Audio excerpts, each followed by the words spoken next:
Isang mapagpalang gabi sa atin lahat, mga ka-business, mga kapapi namin minamahal, ano? Yun nga po, na-dispatcha na namin yung ano, no? Yung ibang gamit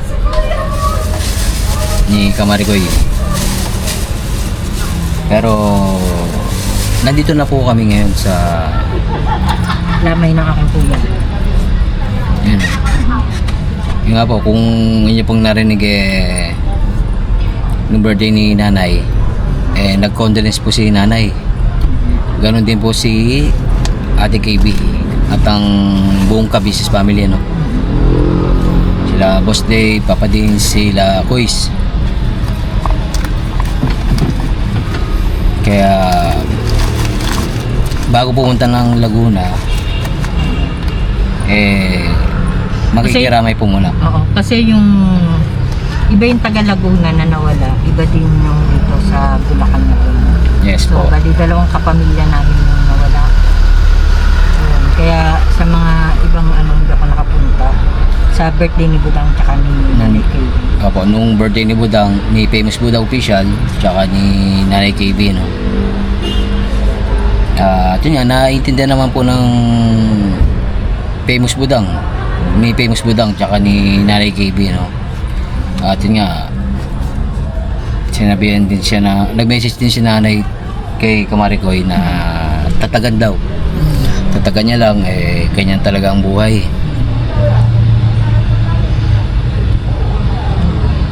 Kaya, ayun, nandito po kami ngayon sa lamin ng kanyang kuya, kapatid. Oo. Kasi parang kapatid na rin kasi brother ko. Asawa nung kapatid mo. Oo, na ate. Ate mo. Kaya syempre, at yun nga pala, no, hindi ko na po ipapakita yung yung lamay mga ka-business kasi nga nag-abiso rin, ano? Oo. Gusto nila ng privacy. Gusto rin nila ng privacy. Kahit na vlogger tayo, alam nila na vlogger din ako. Gusto nila ng privacy. So, nire-respeto natin yun. Yes po mga ka-business. So, yun. So, ayun nga, kasama rin po namin yung kanyang anak, no, si Dwight, tsaka si Aiden, yung kanyang future White.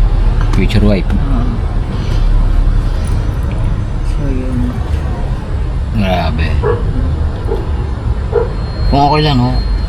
Ilan taon na yung kuya mo? 60. Bali ngayon, 60 siya. Kasi magsi-61 pa lang siya ngayon, April 1. Oo. So, pa 61 pa lang siya ngayon. Itong Abril. Kasi, atake sa puso. Yun yung naging sanhi ng kanyang kamatayan. Kaya nagulat din kami kasi Kailan ulit siya nag-pass away? I think siya, madaling araw ng 17. March 17. Yun nga, ang cause of death is yung inatake sa puso. At yung yan, mataas yung BP, no? Mataas yung BP niya. Tapos, yun nga, kinulang sa oxygen. Ganun. Usually, gano'n naman yan.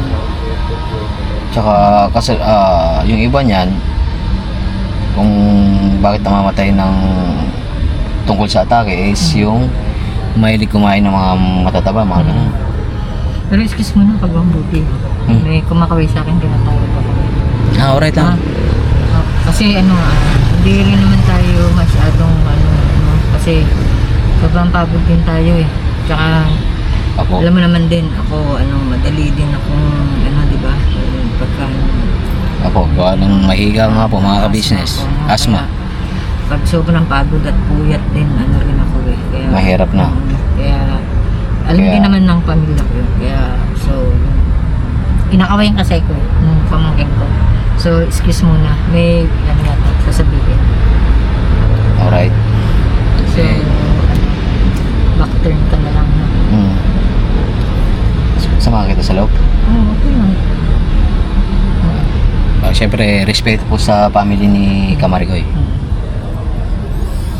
So, yun nga, no? Balikan ko muna kayo mga ka-business, mga kapapi. At yun nga, ingat-ingat sa mga may pasok ngayon, ano? Kahit na gabi na, alam naman nating may mga, kahit na gabi may pasok yung iba nating mga ka-business, ano? Basta mag-ingat lang po tayo at syempre lagi po nating unahin ng Panginoon Diyos bago natin puntahan yung mga ating pupuntahan. At syempre magpapasalamat. Balikan muna namin kayo mga business, ano.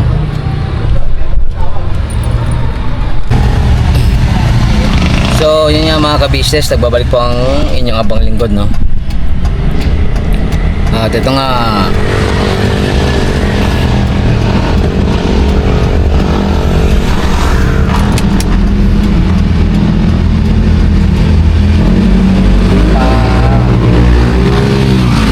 alis na po kami dito sa may ano, no, sa may tawag dito, sa may pinaglalamayan ng ano, kapatid ni Kamarigoy. At ito nga, siguro uwi po muna kami ng bahay kasi anong oras na rin po, pagod man sa pagre-repack, pag-impake.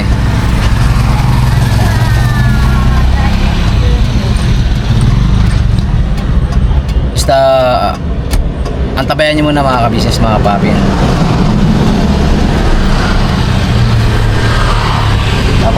Napagpaalam na rin po kami dun sa pamilya, no?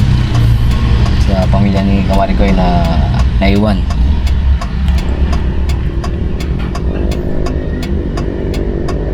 At ito nga, let's go.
eh.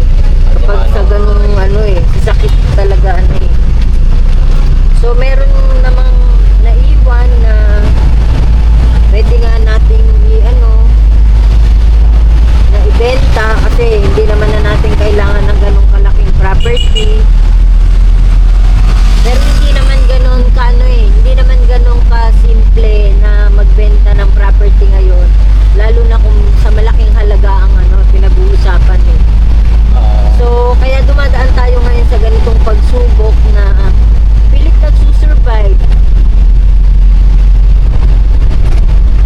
May mga pautang man tayo, hindi naman din tayo makapaningil ng diba? Mahirap din maningil. Talagang ang hirap, totoo po, ang hirap talaga ng sitwasyon na ganito. Pero pilit natin kinakaya sa awat tulong ng Diyos. Kasi hindi naman pwedeng habang nandito ka sa mundong ibabaw, hindi ka naman pwedeng sumuko sa sa hamon ng buhay eh. So yun. Kailangan yung mga pagsubok na pinagdadaanan kayanin, magsumikap. Siyempre pagka ang mga anak mo may pamilya na rin, hindi mo na rin sila lubos na bang maasahan.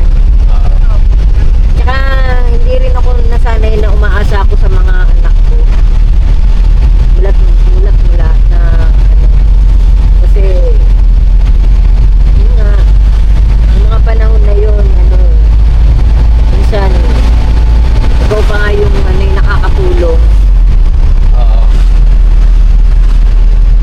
Kaya yun, so syempre ang hirap mag-adjust, mahirap mag-adjust.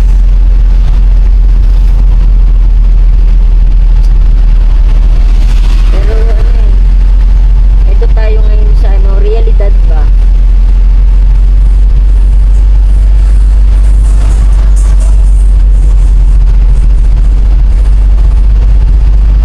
Siguro back-turn muna tayo. Balikan na lang natin yung mga ka-business kapapi natin. Paano na rin palobat na yung battery.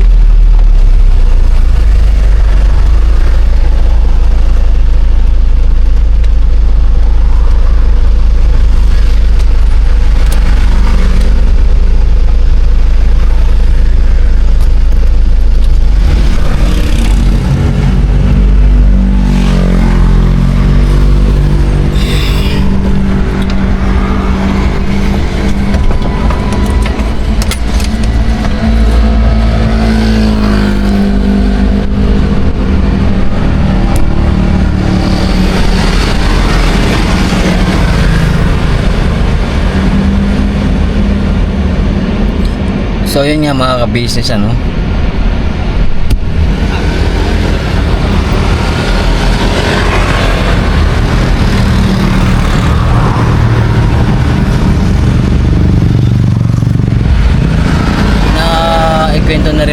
naikwento na rin po sa akin ni Kamarigoy yung naging pass niya.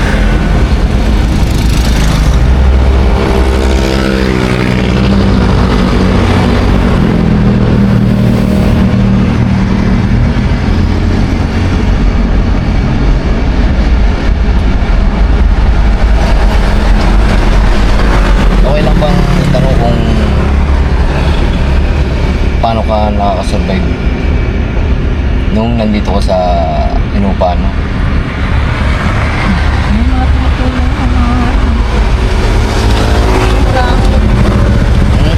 may mga kaibigan na nagpapautang. Ganun. Yung iba naman, merong mga pusang nagbibigay. Ganun. Ikaw, isa sa mga nakakatulong din na sa mga, lalo na yung paghatid sundo, ganun.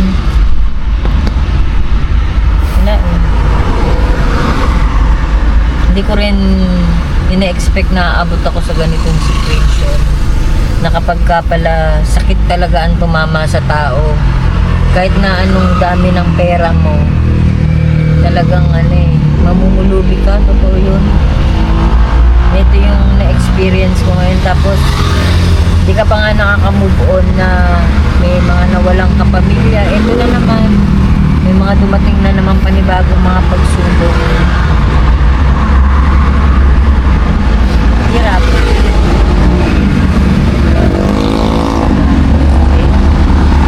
Hirap. Pero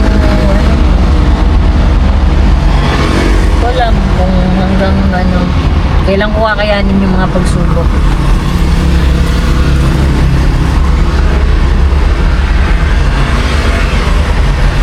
Yun nga po, no, hindi nyo man nakikita minsan sa mga vlogs ko na yun nga, nagdadala ko ng pagkain kay Kamarikoy.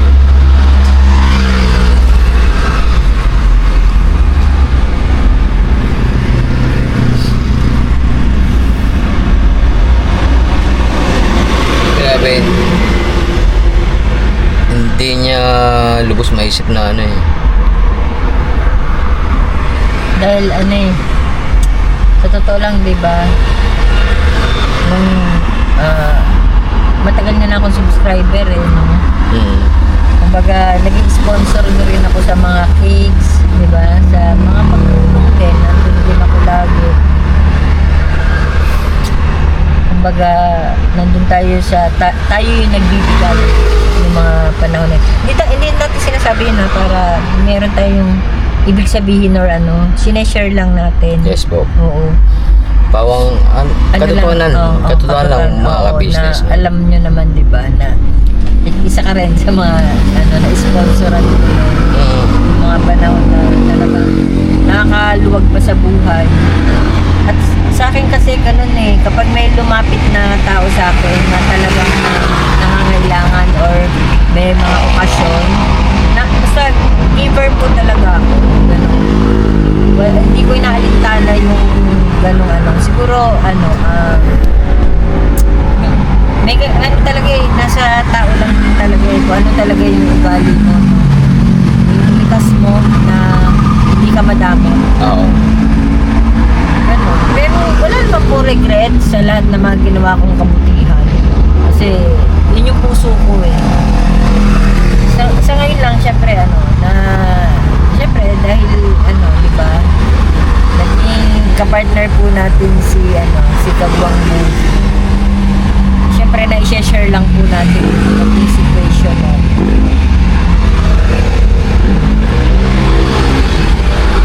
Hindi po na alam kasi meron naman akong ina-applyan, pero sa ngayon kasi pa lang, tignan natin kung magiging okay ba yung na-applyan ko na work. Kasi kailangan ko lang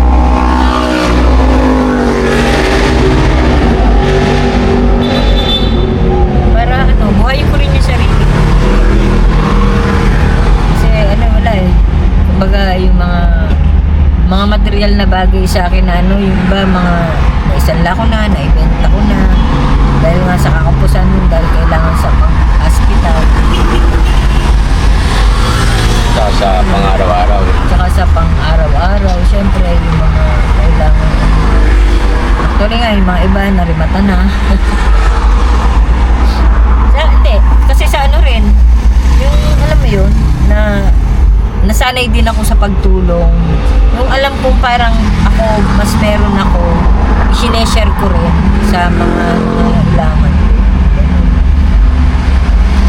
So yun. Pero hindi naman din ako pinababayaan ng Panginoon Diyos kasi may mga tao rin kinakasangkapan na alam mo yun, yung nagugulat ako minsan na sinesharean din ako. Ganun.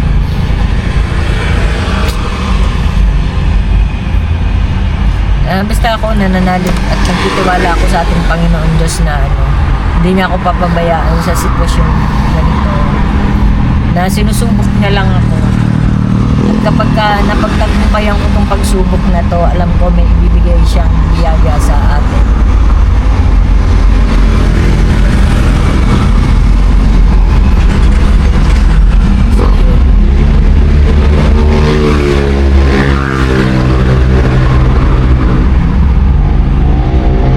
Medyo ano na rin eh, pagod na rin. Siyempre, maghapon na. Tapos puyat din. Ilang araw na rin puyat.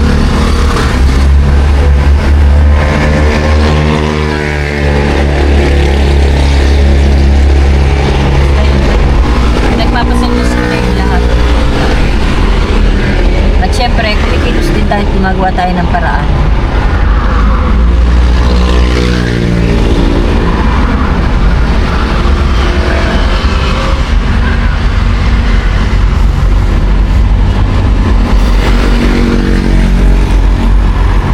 Okay na?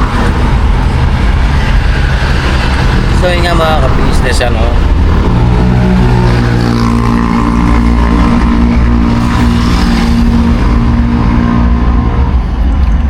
Huwag ka umiyak. Okay lang ako. Kaya ko to. Kaya natin. kasi yun nga,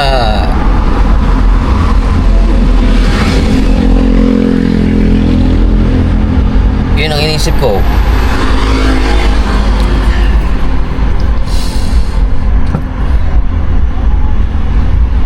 Paano pag nandun ka na sa Laguna, nakauwi ka na doon sa bahay mo, di ba? Communication, kagaya dun sa usapan natin dun sa KP House dahil marami akong dapat asikasuhin pa. Yun. Siyempre, hindi mawawala yung communication. Nandito pa rin naman. Yan nga, paano nga yung Yung pang-everyday ko. pang-araw-araw mo, di ba? Siyempre, may awa ang Diyos na may siguro may gagawin niya siyang kasangkapan para sa akin. Kasi hindi naman tayo naging ano eh, diba? Naging mabuting tao rin naman tayo. Naniniwala ako doon, pag mabuti ang puso mo, may kakasangkapanin din ang Diyos na may mabuting puso. So, hindi ko sinasabi ano, na may ibig ba akong sabihin, diba? Yun yung pananaw ko lang sa buhay. Na basta nananalig tayo sa ating Panginoon Diyos at sa Kanya ka na nangahawak. Basta nasa pagsunod lang ang lahat ng ginagawa mo. Papatnubayan ka niya at kakalingain ka. Normal lang to, normal lang yung mga pagsubok sa buhay kahit na sobrang minsan na yung pinagdadaanan natin. Doon tayo pinapatatag eh. Siguro kaya hindi na ako ngayon iyakin eh. Kasi dati mababa rin yung luha ko, pero dahil pinatatag na ako ng panahon ng mga pagsubok, yun, naging na rin, hindi naman sa matigas yung loob ko, pero alam mo yun, parang minsan hindi ko na rin ako makaiyak, ganun. Strong na ako. Pero Naging matapang na akong harapin yung hamon na buhay. Ganun. Kasi yung pag-iyak kasi normal lang sa atin nun pagka nagiging emotional tayo. Pero bawal na rin kasi sa akin maging emotional. Dahil nakakasama rin sa katawan ko. Kaya tinuturuan ko rin yung sarili ko na ano ba yun? Kasi hindi ka naman dapat mag-self-pity dahil, di ba? Pagka ang paniniwala mo, hindi ka pababayaan ng Panginoon Diyos. Nandun yung tiwala mo eh. Huwag mong yung tiwala mo sa ating Panginoon Diyos, umasa ka na diring ka. Huwag ka mag-aalinlangan.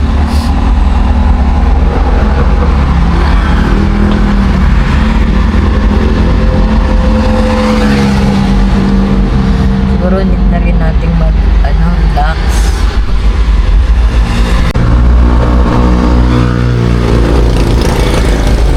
yung nga po mga ka-business,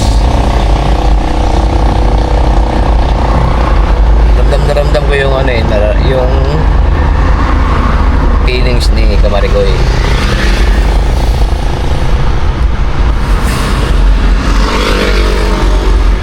Yun nga, nag-aalala ako sa kanya.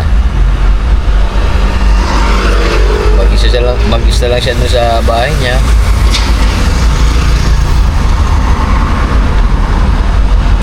Paano yung magiging pang-araw-araw niya?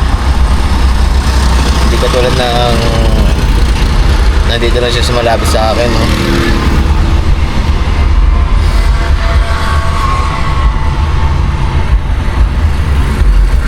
Nadadala ko siya kahit pa paano ng mga pagkain.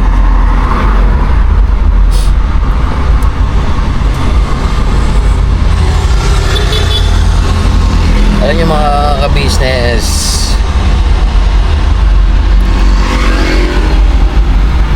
ang laki ng naitulong ni Kamarigoy sa akin, bukod sa akin, sa aming buo namin sambayan.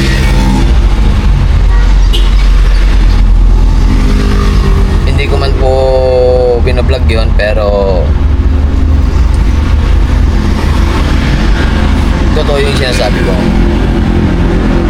Siyempre, alam po ng ating Panginoon Diyos yan, no? Alam po ng Panginoon Diyos kung tama or hindi ang mga sinasabi ko tungkol kay Kamarigoy.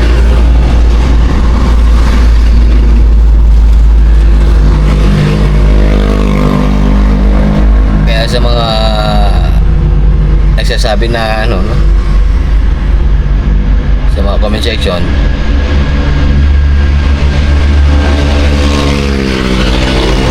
na parang nag-aalinlangan pa ako kay Kamarigoy or parang baliwala lang sa akin. Nagkakamali po kayo doon, mga ka-business, ano.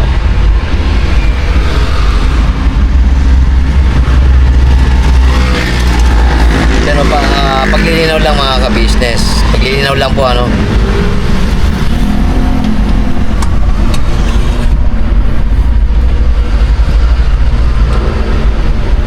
Parang hindi masyadong maingay. Pasensya na po, no, kung medyo maingay, mga ka-business.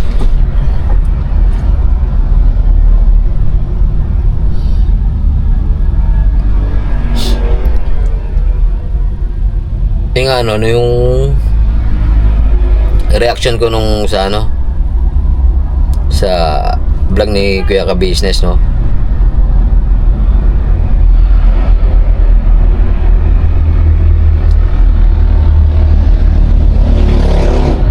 Bandang uli, ginudvise ko lang yun, mga ka-business, gawa ng bago ko sabihin yun na kaya sa mga single dyan, comment down below. Bago ko sabihin yun, talagang puputok na yung ano ko, sasabog na yung nilalaman na aking damdamin, ano.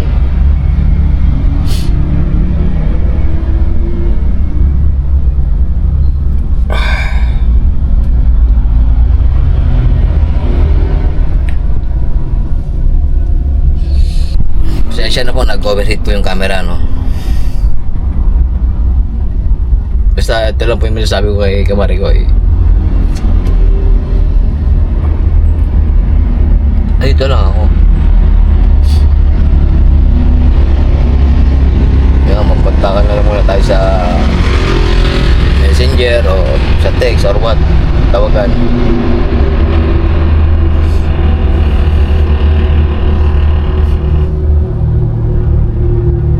Pero ayaw kong mawala. Ayaw talagang mawala sa akin, eh.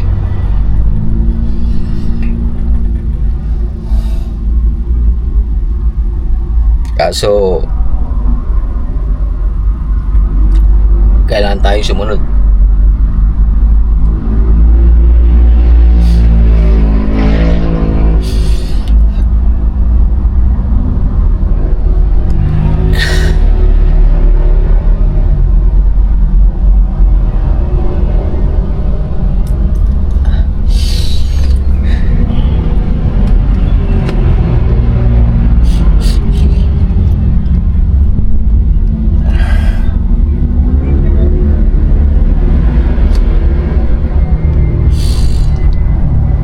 salamat sa pagsama sa vlog na ito mga ka-business. Ano?